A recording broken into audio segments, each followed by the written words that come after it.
Welcome to Tuesday Insights from Bare Metal Cyber, developed by Bare Metal Cyber. Today, we are talking about ransomware basics, how modern attacks actually unfold, and where you can interrupt them before everything turns into a full-blown business crisis. When most people picture ransomware, they imagine a single terrible moment. Screens go dark, files are encrypted, and a ransom note appears out of nowhere. In reality, that note is the last step in a longer campaign. Attackers usually spend days or even weeks quietly working through a repeatable set of stages. The sooner you understand those stages, the more chances you have to spot the attack early and shut it down on your terms. Think of ransomware not as one piece of malware, but as a business model that chains together familiar techniques. It starts with getting into your environment, then establishing a foothold, moving sideways, taking over powerful accounts, tampering with backups, and finally, encrypting or stealing data. Each of those moves leaves traces in systems you already own. Identity providers, endpoints, network gear, and backup platforms all see parts of the story. The goal is not to buy one magic anti-ransomware box, but to use what you have with a clearer mental model of how the attack actually works. Let's walk through the typical ransomware attack lifecycle step by step. The first stage is initial access. Attackers might send phishing emails with malicious attachments, point victims to fake login pages, or target exposed remote access services like a virtual private network, or VPN, that does not enforce strong authentication. Sometimes they do not bother with phishing at all, and simply buy valid usernames and passwords from criminal marketplaces. The key idea is that early on, this often looks like a normal login or a user opening a document, not a dramatic explosion of malware. Once they get in, attackers focus on creating a foothold and persistence. They want to make sure that if one path is closed, they still have other ways back into the environment. This is where you see remote access tools being installed, new local admin accounts created, or scheduled tasks and scripts set up to run automatically. Much of this activity can look like routine admin work if you only view it in isolation. Without context, a new remote tool on a server or a new scheduled task might not trigger urgent alarms. But in the lifecycle view, these moves are the attackers solidifying their presence. The next stage is discovery and lateral movement. At this point, the attacker starts acting like a curious administrator. They map out the network, browse shared folders, look at directory services, and probe which systems they can reach. They are trying to answer very practical questions. Where are the file servers? Where do critical business applications live? Which accounts have high levels of access? To move sideways, they use stolen credentials, remote management tools, and sometimes exploits against internal services. From your perspective, this may look like a single machine suddenly talking to many others, or a user account signing into systems it never touched before. After that comes privilege escalation and identity abuse. Ransomware crews understand that powerful accounts are the real prize. If they can control a domain administrator or a high-privileged service account, they can move faster and hit far more systems. They may dump password hashes, pull credentials from memory, or harvest tokens to climb the privilege ladder. For defenders, this is a critical choke point. Tight control over privileged accounts, strong multi-factor authentication, and clear monitoring around who did what as an admin make it much harder for attackers to gain the level of control they want. While all this is happening, many groups also work on data theft and backup disruption. Modern double extortion models rely on stealing sensitive data so they can threaten to leak it, even if you restore from backup. Attackers quietly collect and exfiltrate files to their own infrastructure, often using encrypted channels to blend into other traffic. At the same time, they explore your backup environment. They might try to delete snapshots, change retention policies, disable backup jobs, or tamper with backup admin accounts. Their goal is to make recovery slow, painful, or impossible, so that paying the ransom looks like the easiest option.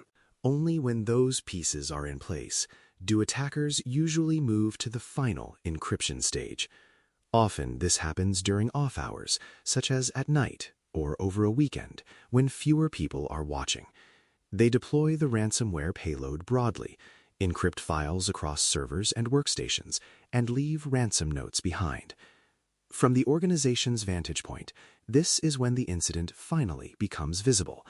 But by this time, the attackers may have been inside for a long time and may already have stolen data and sabotaged backups. Seeing the encryption as the whole attack means missing everything that came before. So, why does focusing only on the encryption moment keep teams stuck? First, it narrows your defensive thinking. If you treat ransomware as a sudden, unpreventable event, you end up investing heavily in endpoint signatures, decryptor tools, or negotiation playbooks, and much less in identity hygiene, network design, and backup resilience. Second, it makes detection feel like a coin toss. Either your antivirus catches the ransomware, or it does not. That is a fragile posture in a world where attackers constantly change tooling and tactics. There is also a communication problem. When leaders only hear about ransomware at the ransom note stage, they may see it as something like a natural disaster, sudden, random, and impossible to predict. That makes it harder to win support for earlier, less flashy investments, such as cleaning up privileged accounts, tightening remote access, or improving logging. Those moves sound like general best practice, not ransomware projects, even though they are exactly where many successful interruptions actually occur. The lifecycle view gives you a better way to frame both defense and investment. Instead of asking, did our tools miss the ransomware? You start asking, where in this chain did we have a chance to see or stop the attacker, and how can we make that chance bigger next time? That question directs attention to concrete stages: the first strange remote login, the creation of a suspicious local admin account, the odd pattern of internal scanning, the unexpected change to backup jobs. Each one is an interruption point that does not rely on knowing the attacker's exact malware family. What does it look like in practice to interrupt ransomware at different stages? At initial access, it might mean enabling multi-factor authentication on critical remote access paths, closing unused remote services, and tightening email filtering for common phishing techniques. During foothold and persistence, it could mean paying closer attention to alerts about new remote tools or scheduled tasks on servers, and having a clear playbook for investigating those events. During discovery and lateral movement, you might focus on abnormal internal scanning or login patterns and use basic network segmentation to limit where an attacker can go from any single machine.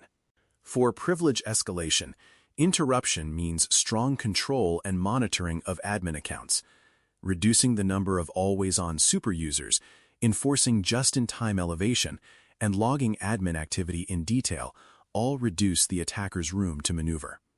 For data theft and backup tampering, it means watching for large data transfers to unknown destinations and treating backup consoles as high-value targets with their own access rules and monitoring.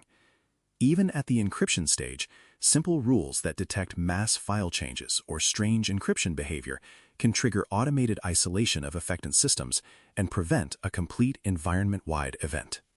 Turning this lifecycle view into a plan starts with mapping what you already have. Make a simple pass across the stages and ask which tools or logs see activity in each one and who is responsible for watching them. You may find that some signals, like suspicious backup actions or new admin accounts, are logged but never reviewed. From there, choose a small number of improvements tied directly to the lifecycle. For example, reduce risky remote access paths for initial access, or add a clear process for investigating new local admin accounts as possible footholds. Tabletop exercises can make this very concrete. Instead of starting the scenario with "everything is encrypted," begin with the first phishing email or odd remote login, and walk through each stage of the lifecycle. Ask who would notice, what they would see, which systems recorded, and how they would respond. These tabletop rehearsals tend to surface gaps in ownership, missing alerts, or unclear procedures that you can fix before a real attacker runs through the same path. As you do this work, metrics can help you show progress. Rather than only counting ransomware incidents, you might track how quickly you detect unusual remote access, how often privileged account changes are reviewed, or what percentage of backup admin actions are monitored. These numbers tell a story about your ability to interrupt attacks earlier in the chain. They also give leadership something more meaningful than "no ransomware this quarter" or "our antivirus is up to date." Ransomware is not going away anytime soon, but your sense of control can change. When you see it as a structured life cycle instead of a random lightning strike, you gain more options. You do not have to stop every attack at the very beginning. You just need enough well-placed interruptions along the way to make your environment a hard target and to limit the damage when something slips through. Thanks for listening to this Tuesday Insights episode from Bare Metal Cyber. If this life cycle view helps you think differently about ransomware, share it with a colleague in security, IT, or business continuity, and start a conversation about where your current defenses touch each stage. Small, deliberate improvements at those points can make the difference between a bad day and a full-scale crisis. Thanks for listening. For more audio courses, daily newsletters, and more, please visit baremetalcyber.com.